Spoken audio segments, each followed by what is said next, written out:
ऊपर अमीर सहेली के इलेक्ट्रॉनिक, नीचे गरीब सहेली की मिट्टी के चूल्हे की रसोई।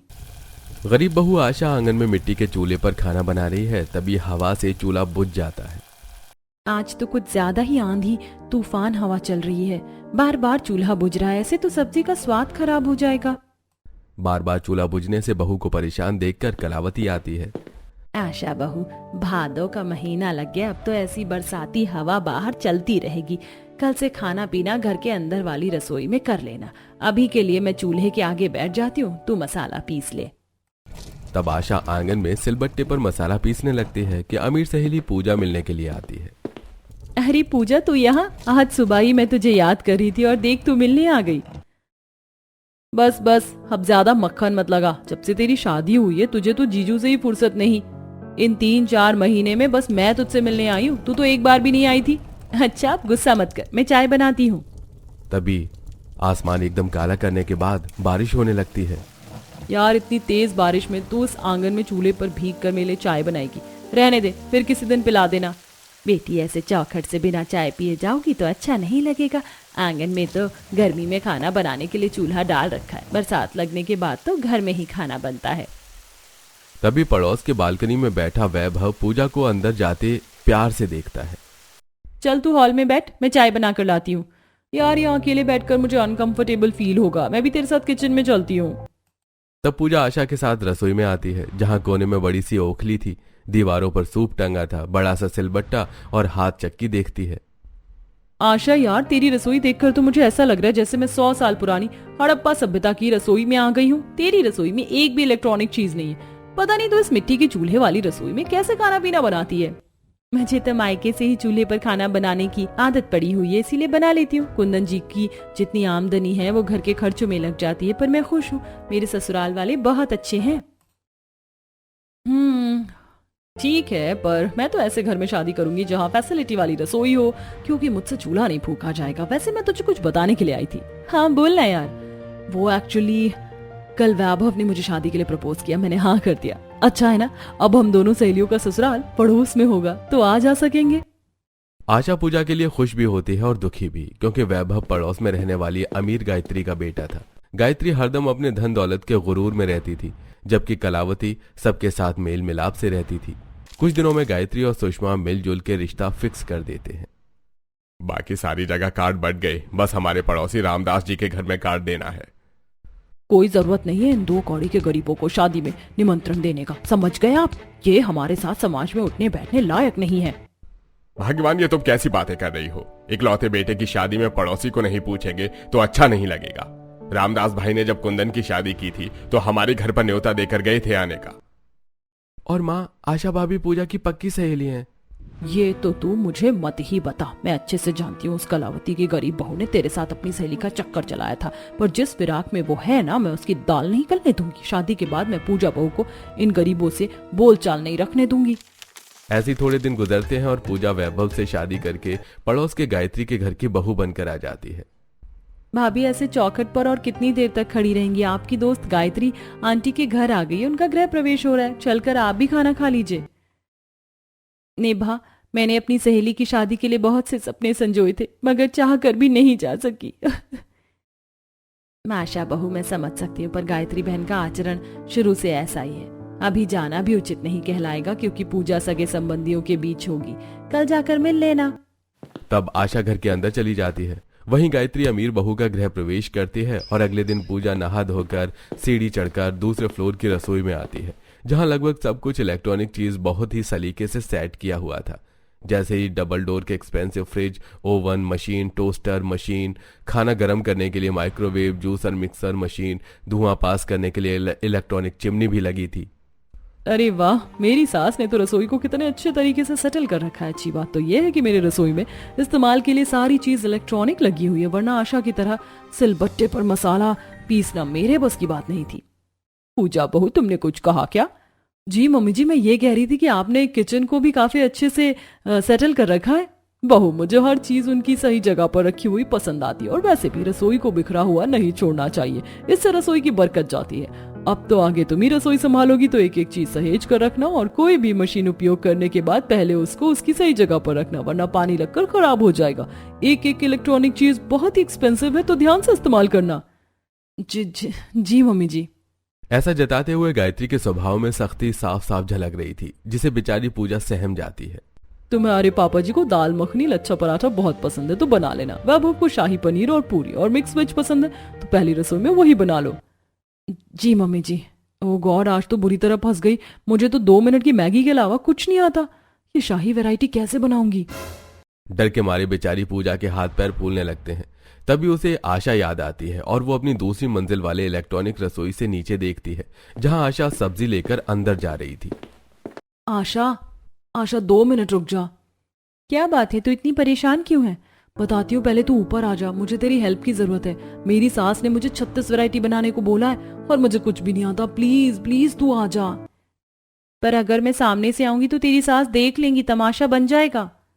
आशा की ननद निभा इस मसले का हल निकालती है और आंगन में से लकड़ी का बड़ा जीना लगा देती है। भाभी, मैंने जीना पकड़ रखा है, आप जल्दी से बालकनी में पहुंच जाएं। आशा सीढ़ी से बालकनी में बने दरवाजे से अमीर सहेली की रसोई में आती है, जहां इलेक्ट्रॉनिक चीज चमचमा रही थी। उसकी आंखों के सामने अपनी मिट्टी के चूल्हे वाली रसोई आने लगती है। यार, तेरी इलेक्ट्रॉनिक रसोई देखने में कितनी सुंदर लग रही है। हर चीज, सामान, सब कुछ अपनी जगह पे है। यार, रसोई तू बाद में देख लियो, पहले फटाफट खाना बनवा दे। दाल मखनी, शाही पनीर, पुलाव, पूरी, पराठा, इतनी वैरायटी बनानी है। तू फटाफट से प्याज टमाटर वगैरह काट, तब तक मैं आटा गूंथ लेती हूँ। तब पूजा प्लेट में प्याज टमाटर लेकर काटने बैठ जाती है, लेकिन उससे चाकू नहीं चलता तो वो चिढ़ जाती है। यार, एक तो ये प्याज मेरी आंखों में तेजाब की तरह लग रहा है, ऊपर से चाकू भी तेज नहीं चल रहा है। काश सब्जी काटने की इलेक्ट्रॉनिक मशीन होती तो इतना झंझट नहीं झेलना पड़ता। जल्दी सब्जी काटने के लिए पूजा जैसे ही गूगल पर सर्च करती है तो इलेक्ट्रॉनिक सब्जी कटर मिलता है। यार, ये सब्जी कटर तो कितना सही है, कोई सी भी सब्जी 2 मिनट में काट देगा। छुरी चाकू से छीलने काटने का झंझट खत्म। ऑर्डर कर लेती हूँ। पूजा, हर काम के लिए इलेक्ट्रॉनिक चीजों पर इतना ज्यादा निर्भर होना सही बात नहीं। यार आशा, इन इलेक्ट्रॉनिक चीजों को हम जैसे अमीर नहीं खरीदेंगे तो और कौन खरीदेगा? अरे वाह, आटा गूंथने की मशीन भी मिल गई, ऑर्डर कर लेती हूँ। पूजा एक एक करके जो भी चीज उसकी रसोई के अंदर मौजूद नहीं, उन इलेक्ट्रॉनिक चीजों को ऑर्डर कर लेती है। वहीं कुछ देर में आशा खाना बनाकर चली जाती है। तब पूजा नीचे के डाइनिंग हॉल वाले फ्लोर में सास ससुर पति के आगे खाना परोसती है, जो कि सबको पसंद आता है। वाह पूजा बहू, बहुत ही अच्छा खाना बनाया है तुमने। एकदम फूली फूली खस्ता पूरी बनाई है, ऐसा लग रहा है जैसे चूल्हे पर बना खाना खा रहे हैं। थैंक यू पापा जी। ओ गॉड, कहीं सासू माँ के आगे पोल पट्टी ना खुल जाए कि खाना मेरी सहेली ने बनाया है। पूजा बहू, खाना काफी स्वादिष्ट बना है। बाकी सारी इलेक्ट्रॉनिक चीजों को अच्छे से समेट कर रख दिया ना? जी जी मम्मी जी। देखते ही देखते शाम ढल जाती है, जहां गरीब सहेली हाथ में सरकनी से चूल्हा फूंक मार के सुलगाने का जतन कर रही थी। आधे घंटे से आंच जोड़ने की कोशिश कर रही हूँ, उपले नहीं सुलग रहे। बहू, लगता है बारिश से उपले अंदर से गीले रह गए। थोड़ा सा उपले में मिट्टी का तेल डाल ले, आंच पकड़ लेगा। तब ननंद एक उपला मिट्टी तेल में भिगो कर देती है और इस बार चूल्हा जल जाता है। शुक्र है चूल्हा जल गया। कढ़ाई चढ़ाकर सब्जी काट लेती हूँ, बस अब चूल्हा ना बुझे। आशा चूल्हे से निकलते धुएं के आगे बैठकर दराती से सब्जी काटती है। ननद आटा गूंथती है। वहीं पूजा ऊपर अपनी इलेक्ट्रॉनिक रसोई में परेशान थी। सुबह तो आशा ने मदद कर दी थी, लेकिन अभी डिनर में क्या बनाकर खिलाऊं? ना आटा गूंथने आता है, ना सब्जी काटने। ट्राई करके देखती हूँ। पूजा कनस्तर में से आटा निकालकर पानी डालकर आटा गूंथने की कोशिश करती है, लेकिन गीला हो जाता है और एक बार फिर से चिढ़ जाती है।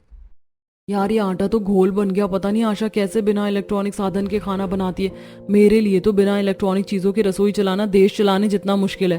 अब तो मैं खाना तभी बनाऊंगी जब मेरी ऑर्डर की हुई चीज आएगी, पर अभी क्या बनाकर खिलाऊं? तभी पूजा का ध्यान सैंडविच मेकर पर जाता है। ऐसा करती हूँ, सबको सैंडविच बनाकर खिला देती हूँ। ये सबसे सिंपल है और इजी भी रहेगा और भारी खाना बनाने से बच भी जाऊंगी। तब पूजा मशीन की सहायता से सबके लिए सैंडविच और कॉफी बनाकर नीचे डाइनिंग हॉल में लगाती है। डिनर रेडी है, सब लोग कर लीजिए। क्या बात है पूजा, तुमने इतनी जल्दी डिनर बना दिया। तुम तो बड़ी एक्सपर्ट निकली। आखिर बहू किसकी है? गायत्री देवी की। तभी कॉफी सैंडविच देखकर ससुर देव का मुंह बन जाता है। बहू, ये क्या, तुम नाश्ते की चीज रात के डिनर में बनाकर लाई हो?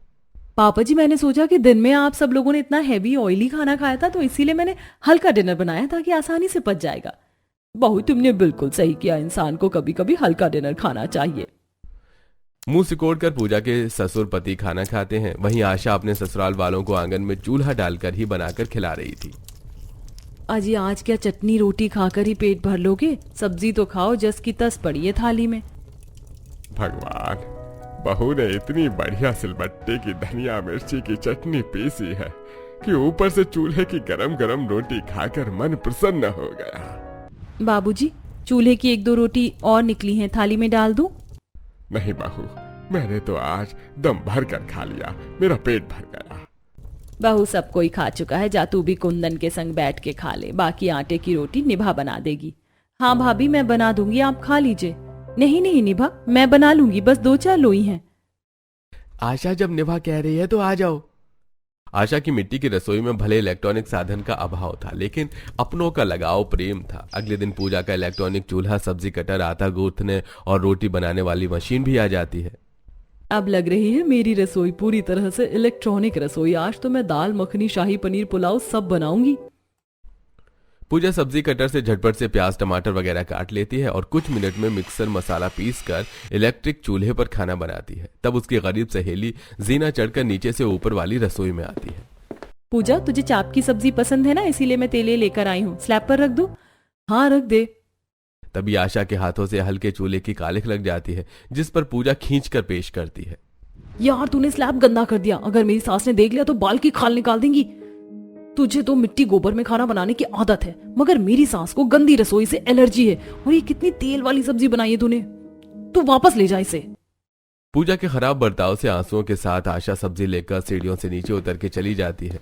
ऐसे गरीब सहेली का नीचे मिट्टी वाले चूल्हे की रसोई में और अमीर सहेली का ऊपर इलेक्ट्रॉनिक रसोई में सिलसिला जारी था। पूजा दिखावा करने के लिए कभी कभी अपने रसोई में बनने वाली चीज आशा के घर दे जाती है। पूजा बहू, नाश्ते का टाइम गुजरा जा रहा है, फटाफट से फुलके बना के ले आओ। जी जी लाई मम्मी जी, बस 5 मिनट दीजिए। इनको भी लास्ट के आखिरी मिनट में रोटी खाने की फरमाइश देनी होती है। पूजा जल्दी से मशीन में सूखा आटा पानी डालकर आटा गूंथ लेती है और प्लग लगाकर रोटी मेकर का इस्तेमाल करती है। मेकर गर्म होने में 1 मिनट तो लगेगा, तब तक लोई कर लेती हूँ। बहू मेकर में लोई डालती है, अगले मिनट में फूली रोटी बनकर निकल जाती है। ऐसे ही समय बीतता है। एक दिन खाना बनाने के दौरान आशा के मिट्टी वाले चूल्हे का सिरा पूरी तरह से टूट जाता है। हे भगवान, अभी तो सब्जी चढ़ाई थी और चूल्हा टूट गया। बहू देख, सब्जी सीज गई होगी तो दिन का भात रखा है, उसे खा लेंगे। माँ जी, अभी तो सब्जी चौंकी ही थी। माँ जी, हम अपने घर में इलेक्ट्रॉनिक चूल्हा क्यों नहीं लगवा लेते? बहू, इलेक्ट्रॉनिक चूल्हा बहुत महंगा आता है, उसे खरीदना हमारी औकात से बाहर है, और फिर बिजली का बिल भी बढ़कर आएगा। जो है इसी में गुजारा करना पड़ेगा। ससुराल की कमजोर जड़ को देखते हुए आशा इलेक्ट्रॉनिक रसोई की इच्छा छोड़ देती है। तभी पूजा अपने ऊपर वाले इलेक्ट्रॉनिक रसोई में खाना बनाते हुए फोन करती है। आशा, लगता है आज तूने खाना जल्दी बना लिया। बाकी दिन से तो इस टाइम तक तेरे घर से चिमनी जितना धुआं निकलता है। नहीं यार, आज मेरे घर का चूल्हा टूट गया तो खाना नहीं बनेगा, कल नया चूल्हा बनेगा। यार, कब तक तू इस मिट्टी के चूल्हे को फूंक कर गुजारा करेगी? इलेक्ट्रॉनिक चीज खरीदने का सामर्थ्य नहीं है तो कम से कम LPG कनेक्शन तो करवा लो तुम। घमंडी स्वभाव में बात करके पूजा फोन काट देती है। ऐसा करती हूँ, आशा की फैमिली वालों के लिए एक्स्ट्रा खाना बना कर ले जाती हूँ। तब पूजा अपने ऊपर वाली रसोई में से थोड़ा खाना बर्तन में डालकर नीचे से उतरकर नीचे उसके रसोई में देने आती है। ये लीजिए, मैं आप सबके लिए खाना लेकर आई हूँ, खा लीजिएगा। अरे बेटी, तुम्हें खाना लाने की क्या जरूरत थी? अगर तुम्हारी सास ने देख लिया तो हमारे बारे में क्या सोचेगी? आंटी जी, आप चिंता मत कीजिए, मैं उनसे छिप के लाई हूँ। आशा, तू फटाफट से खाना खाली कर दे। तभी गायत्री अपनी बहू को आशा के घर में से निकलते देखकर गुस्से से भर जाती है और पूजा से आके पूछताछ करती है। बहू, मेरी रसोई में मैंने तुम्हारी इस 2 कौड़ी की गरीब सहेली के परिवार वालों के लिए राशन पानी भरवा कर नहीं रखा, जो तुम उन्हें भर भर कर देने जा रही थी। आइंदा अगर मैंने तुम्हें तुम्हारी गरीब सहेली के घर में खाना पीने का लेन देन करते देखा तो मुझसे बुरा कोई नहीं होगा। जी सॉरी मम्मी जी। अपनी अमीर सास गायत्री का कंजूस मक्खी चूस वाला स्वभाव देखकर पूजा को बहुत खलता है। ऐसे ही एक दिन खूब अच्छी बारिश होती है। दोनों सहेलियां पकौड़े समोसे बनाने का निश्चय करती हैं। आज तो कितनी अच्छी बारिश हो रही है, ऐसा करती हूँ सबके लिए बेसन घोल कर पकौड़े और साथ में सिलबट्टे की चटनी पीस देती हूँ। गरीब बहू अपनी निचली मिट्टी के रसोई में पकौड़े बनाने में लग जाती है, वहीं अमीर बहू अपने ऊपर वाली इलेक्ट्रॉनिक रसोई में। आज का मौसम कितना खिला खिला है, ऐसे में करारे करारे समोसे और पिज्जा खाने में मजा आ जाएगा। फटाफट से पूजा एयर फ्रायर मशीन में समोसे बनाने लगती है। इस समोसे को सेकने में कम से कम 5 मिनट तो लगेंगे, तब तक पिज्जा सजाकर ओवन में रख देती हूँ। समोसे को फ्रायर मशीन में डालकर पूजा पिज्जा बनाने में लग जाती है। तभी वो ध्यान भूल जाती है और फ्रायर मशीन में से धुआं निकलने लगता है। तभी गुस्से में आकर गायत्री मशीन बंद करती है। बहू, तुम्हारा ध्यान कहाँ है? अभी तुम्हारी वजह से इतनी महंगी फ्रायर मशीन का नुकसान हो जाता, इसकी भरपाई कौन करता? सॉरी मम्मी जी, मैंने जानबूझकर नहीं किया, वो बस मैं भूल गई, मैं पिज्जा बना रही थी। हाँ, तो एक समय में 2 नाव पर सवार होगी तो दुर्घटना तो होगी। अगर तुमसे मेरी रसोई नहीं सही जी जाती तो कह दो, मैं अपनी इलेक्ट्रॉनिक चीजों की बर्बादी बर्दाश्त नहीं करूंगी। बेचारी पूजा आंखों में आंसू लेकर बस चुप सी खड़ी रह जाती है। वहीं दूसरी तरफ आशा के ससुराल वाले उसके हाथों के सिलबट्टे की चटनी और पकौड़े खाकर काफी प्रशंसा करते हैं। आशा, तुमने बहुत ही स्वादिष्ट पकौड़े बनाए हैं और चटनी भी बहुत स्वादिष्ट है। जी धन्यवाद, और पकौड़े लेंगे? मिट्टी के चूल्हे पर पकौड़े बनाने में धुआं लगने से आशा की आंखें लाल हो जाती हैं। वहीं पूजा की सास उसके साथ रसोई में लगकर खाना पीना बनवाती और छोटी मोटी गलती के पीछे टोकती रहती है। फिर एक दिन पूजा के माता पिता मिलने आते हैं। नमस्ते समधन जी। नमस्ते जी, नमस्ते। कैसे कैसे आना हुआ आपका? आने की खबर भी नहीं करी। जी बस बेटी से मिलने का मन हुआ तो चले आए।